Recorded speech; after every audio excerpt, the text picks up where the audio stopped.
So back in Austin, they had these birds. They're called grackles. Extremely loud birds. They would descend at sunset and just like hang out in the trees. I mean, it was like apocalyptic.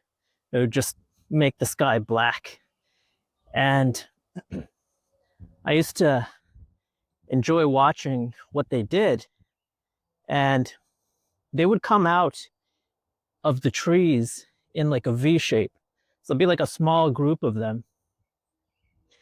And once they got into the air, though, there was actually a process where if two V's crossed, sometimes two of the birds would switch places.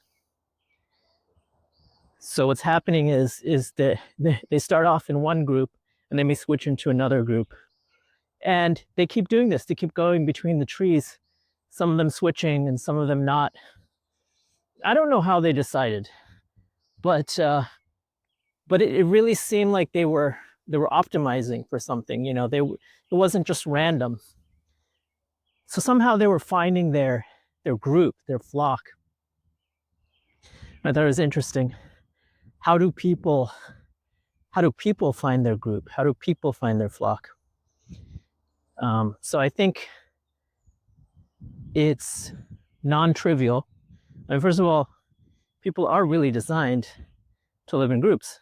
If you look at many species like wolves, it's a lot clearer, but it's an entire extended family basically. And so we had these small villages or tribes, and there were a lot of cultural elements that are missing today, like shared wisdom, advice. And I think, people are still searching for that.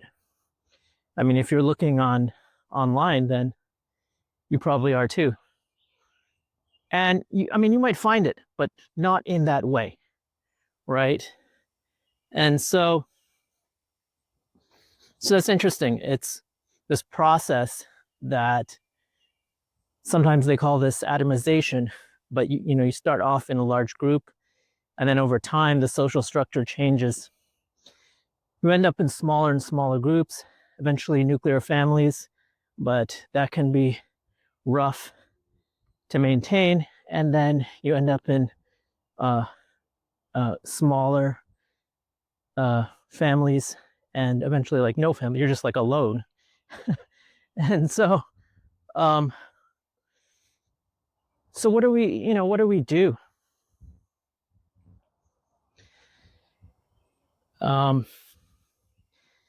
So the birds, seems like they were willing to go out there and find their flock. So what I found is, like, a lot of times there are events that you can go to around town. Any place where there are people, may not be quite like the Grackles, but like an event, like even a festival, anything you can volunteer at. This is something that I used to do, and it was interesting just to learn about the group, see if you fit in, but also you learn how to participate. You learn how to give. Basically, you learn how to be a valuable member of a group, and that's something each person needs to learn how they express themselves in the world, what they have to offer. And so it can be a really valuable way to do that.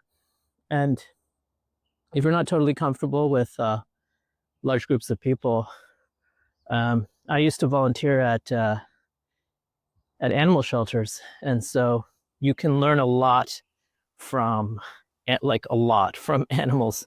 And so there are really a lot of options. So I think nowadays people are finding online groups, and then they will find in-person groups. And part of what I want to do is build something like that, some kind of online group so that people can also meet in person, but also meet online. So that's it.